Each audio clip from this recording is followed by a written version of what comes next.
जिम्मेदारी होगी तो हम न केवल अपनी सेवा के प्रति बल्कि अपने राष्ट्रीय कर्तव्यों का भी ईमानदारी पूर्वक निर्वहन कर रहे हैं। कोई अनुमान करता था उत्तर प्रदेश में बेटियों का चयन इतनी बड़ी मात्रा में एक साथ होगा, एक साथ वे चयनित होकर के शासन के व्यवस्था का हिस्सा बनेंगे। और आज ये केवल महिला और बाल विकास विभाग में नहीं, अब तो यह जीवन के प्रत्येक क्षेत्र में हो रहा है। उत्तर प्रदेश पुलिस में अभी 2 महीने पहले हम लोगों ने 60,244 पुलिस भर्ती की प्रक्रिया को संपन्न किया। इस 60,244 में 12,045 केवल बेटियां भर्ती हुई हैं। 12,045। चयन की प्रक्रिया में अगर सुदूर किसी आजमगढ़ से, किसी अमरोहा से, किसी बिजनौर से, किसी शामली से, किसी ललितपुर से, किसी जालौन से, किसी सोनभद्र से अगर किसी बेटी का चयन होता है तो हम मान करके चलते हैं कि चयन की प्रक्रिया निष्पक्ष हुई है, पारदर्शी हुई है, क्योंकि प्रतिभा वहां पर भी है।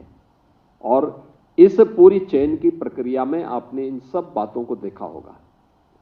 नियुक्ति की प्रक्रिया के दौरान भी मैं देख रहा था, और एक नहीं, मैं तो अभी जो सूची मेरे सामने है इस सूची को मैं देख रहा था, 2-2 थारू बेटियों का चयन हुआ है।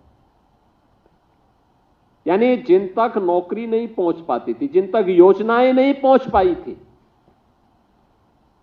आज उन तक नौकरी पहुंच रही है। खड़ा हुआ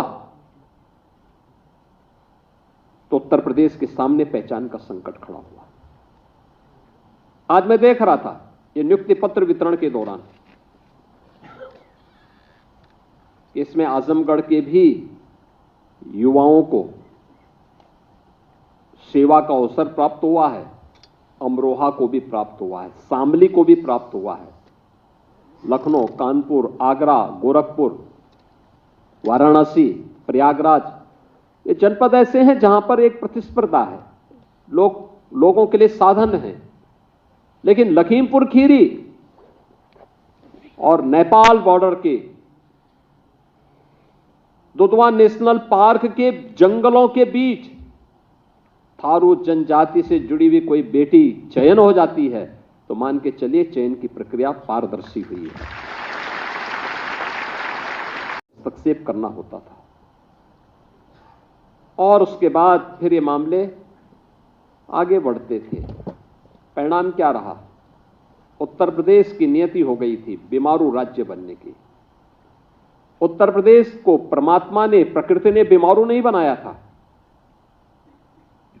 बेईमान राजनीतिक दलों ने उत्तर प्रदेश को बीमारू बनाया था। मानसिक रूप से बीमार लोगों ने उत्तर प्रदेश को बीमार बनाया था। ये उत्तर प्रदेश अपनी प्रकृति से और प्राकृतिक संसाधनों से दुनिया का सबसे समृद्ध प्रदेशों में से गिना जाता है। लेकिन यहां की बीमार मानसिकता की राजनीतिक दलों ने, सत्ताधारी दलों ने उत्तर प्रदेश को बीमारू राज्य की श्रेणी में ला करके खड़ा कर दिया था। और उस बीमारी को समझने की आवश्यकता है। और ये आपका सौभाग्य है। याद रखना, कार्य कोई बड़ा नहीं होता, कोई छोटा नहीं होता। जहां अवसर मिले वहां अपनी प्रतिभा का भरपूर उपयोग करिए।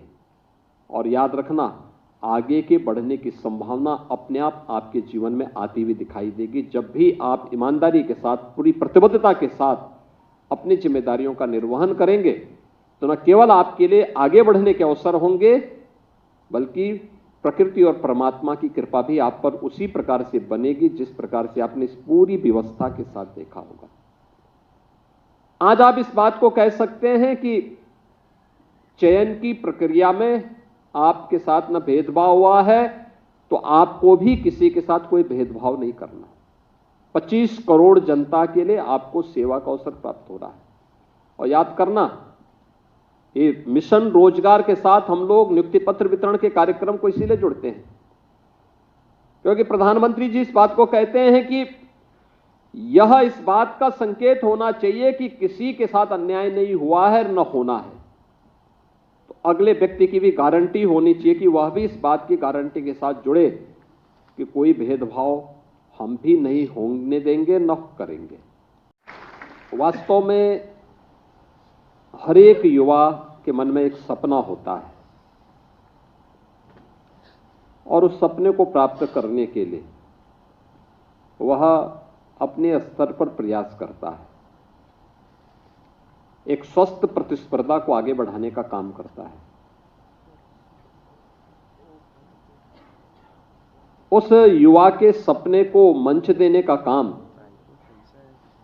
किसी भी लोकप्रिय सरकार को करना चाहिए। इस सरकार का दायित्व होता है, युवा प्रतिभाशाली होता है, ऊर्जा से भरपूर होता है, उसको सही दिशा मिल सके,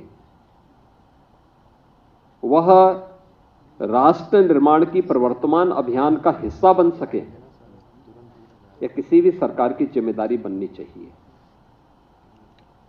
लेकिन जब वही युवा भेदभाव का शिकार होता है, बेईमानी और भ्रष्टाचार की भेंट चढ़ता है, यह क्षति केवल एक युवा की नहीं होती, राष्ट्रीय क्षति होती है। राष्ट्र उस प्रतिभा से वंचित होता है, पीढ़ियां उस प्रतिभा से वंचित होकर के, कुंठित होकर के निराशा और हताशा की ओर जाती है।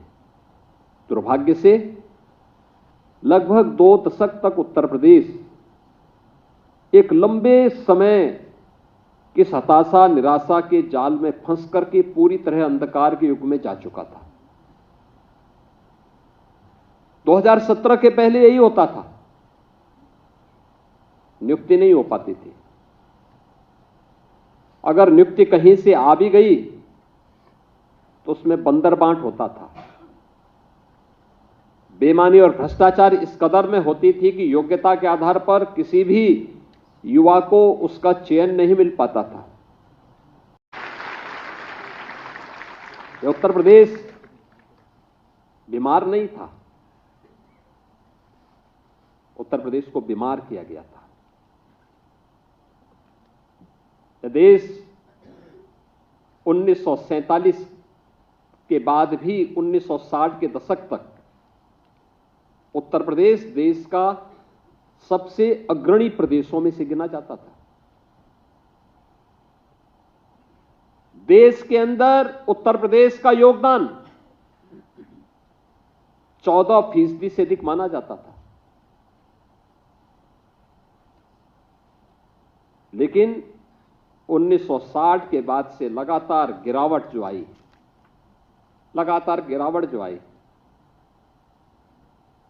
1990 के बाद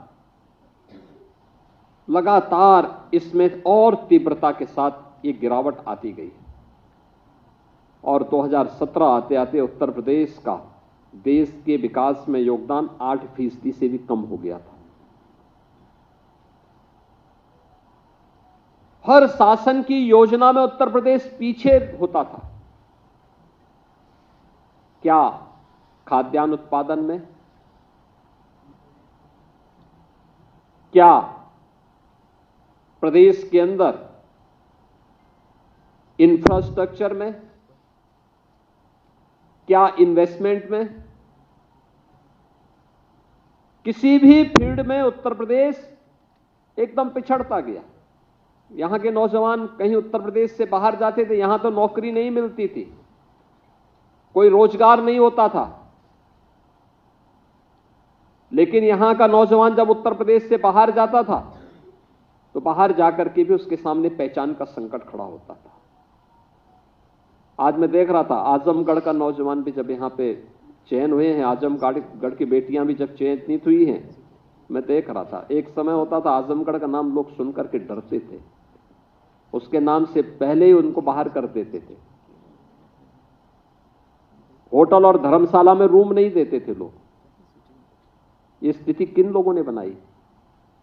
इन लोगों ने बनाई जिन लोगों ने प्रदेश को दंगों की आग में झोंक करके प्रदेश के सामने पहचान का एक संकट खड़ा किया था, जिन्होंने उत्तर प्रदेश को अपने परिवार के लूट का एक अड्डा बना दिया था।